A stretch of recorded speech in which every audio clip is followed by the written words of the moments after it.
Hello, this is our group presentation for Business 542. My name is Cameron Clark. I'm a graduate assistant here for the offensive line at Lenoir-Rhyne University. And my name is Juwan Turner. I'm a defensive graduate assistant. I work with the defensive line here at Lenoir-Rhyne. For our business topic, we decided to choose human resource management because it's such a vital department in pretty much every successful organization out there. And we're going to get into why. So, the first job really for the human resource department is the hiring process. You have to make sure that you hire the right people, and that's really, you have to go over the values of the company, whether that's respect, loyalty, intelligence, whatever you value as an organization. That's really the kind of people that you want to hire, and make sure that they have the same values, because if they don't, then it really won't work out. And then you just have to hire somebody else and after you fire the guy because he does something wrong, or the girl that doesn't do what you train her to do. And then the next is to make sure it's the right fit for both you and the other person. So you got to go through the hiring process, and it's kind of not just the interview. You're not just interviewing them; they're kind of interviewing you. Because if they don't want to work there, then it's not going to work out. Then like I said, you're going to have to hire somebody else. So it's kind of like the same thing. You got to make sure it's the right fit for you and the right fit for them when you're in the hiring process. The next is the distribution of your hires to the different managements and companies throughout the different organizations throughout your company, whether that's all the departments that you have, whether that's the sales department, the product department, whatever departments you have in your organization. You have to distribute all those people that you hire into those departments so that they can get trained and evaluated and communicated upon, which we'll go over later in the presentation. just to add on to Cameron, like he was saying, just the hiring process, it'll save you so much time down the line if you hire not only the right person, but you place them in the right department in which they can reach their full potential. And then basically training, which goes hand in hand in hiring. So once you hire somebody and you find out that they're the right fit for your company, and your company's one of a right fit for them, and then after you go through the distribution and you find out which department they might like best or they might fit in best, you have to train them. And the reason why training and hiring go hand in hand, because once you hire somebody and you train them for a couple of reasons. You train them to give them the proper skills to be successful within whatever department of the company you place them in. You train them to fit the culture or behavior in that company that you're in. So you don't just want to train them and give them the right skills and not be able to show them the culture that the employees work in. You want them to know what kind of culture the workplace is and how they can benefit from it. And then also you want to let them know throughout the training that this is the cultural norm here. So whether that be work hard or working independently or working together, like here at OR, we got a culture that we thrive off one another and we work off one another. So when we bring some in and we train them, we want them to understand that the cultural norm here is hard work, accountability, basically going hard every day and being everywhere we need to be. So like I said, training and hiring, if done right and done thoroughly and correctly, it'll save you like turnover. So that's why training is so important, because in a company you don't want to have a high turnover rate. You don't want to have to keep spending money on training new employees and have to keep going through the hiring process of training new employees because you didn't train them right or you didn't pick somebody who was the right fit and place them in the right department. So that's why training is so important.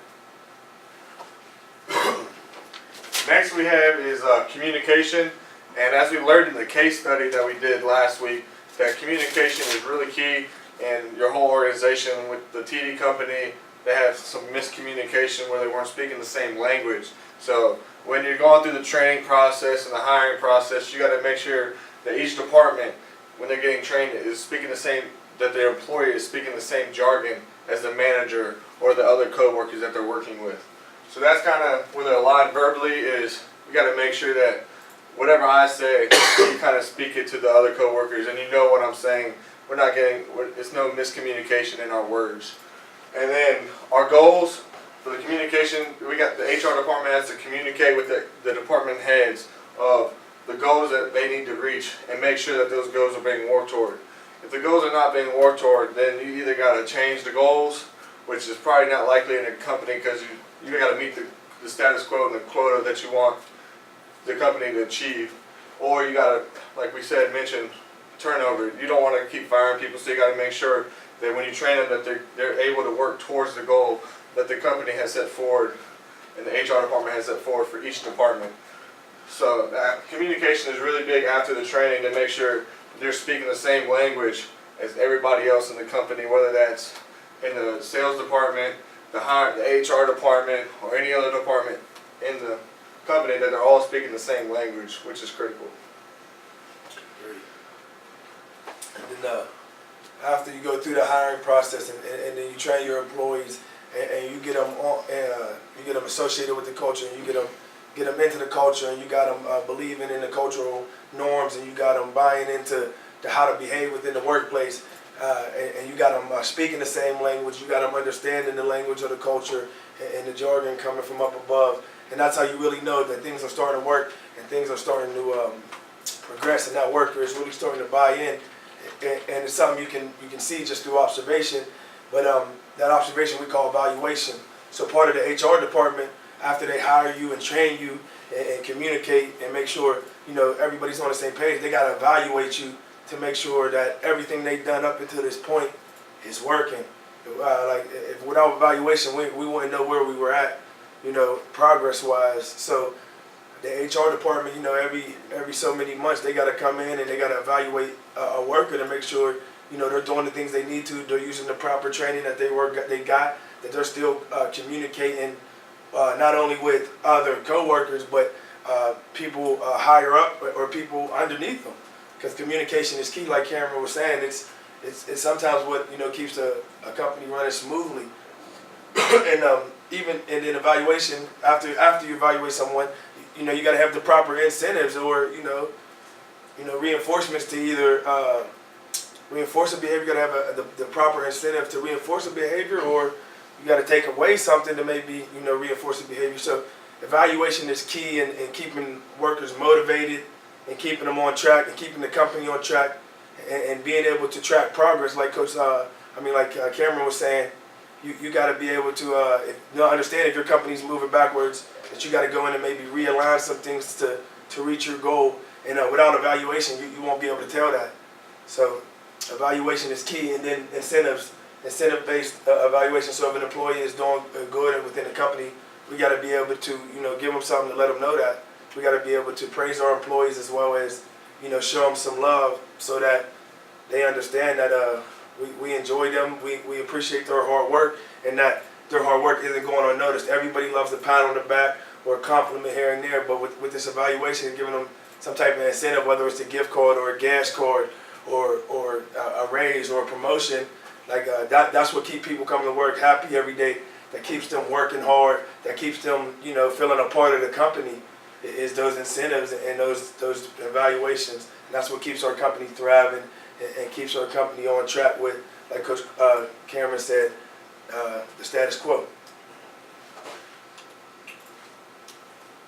So one example we were going to use, like I said, human resource management is pretty much in every organization. And since we both work within the football organization or the football program, our human resource management can be seen as the coaching staff. Because we don't hire players, but we go out and recruit. When we go out and we recruit these players, so when we're recruiting these players and we're sitting down and we're talking to them or we're talking to their family, we make sure that we're the right fit for them. So we lay it out on the table and we talk about, hey, this is what we have to offer. This is what kind of education we're going to give you. This is what kind of facilities you'll be able to use. And we just lay out what we got, and then you lay out. We usually get the recruits to lay out, the type of person they are, some of their characteristics and traits. And then we talk about if we're going to be the right fit. We believe in high academics. We believe in hard work and holding each other accountable, as we mentioned earlier. So we want every recruit to fit that. And sometimes if they're not the right fit, we understand that. And then Coach Clark, after we go out and we kind of recruit or hire these players, Coach Clark will tell you we got to train them. Yeah. So as soon as they get here on campus, we got to set them straight with like he said, the culture. We got to make them sure they learn how to go to study hall. They learn how to prepare. They learn how to work in the weight room. They learn what we want on the field.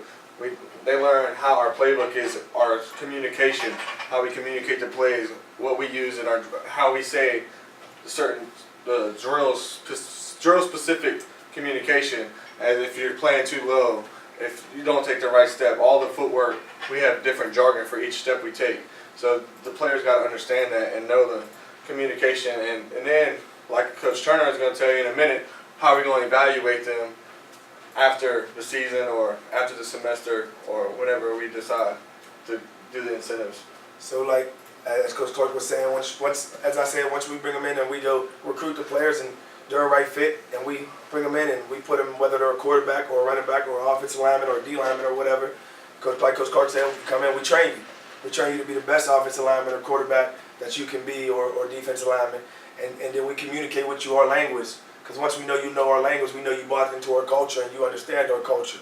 And then from there, after the season, usually after the season over or after that semester is over, we evaluate you. We evaluate you academically, we evaluate you physically, and we evaluate your basically you emotionally in a way. Like are you handling everything mentally? Are you mentally strong? Are you physically strong? Are you doing the things we ask you in class?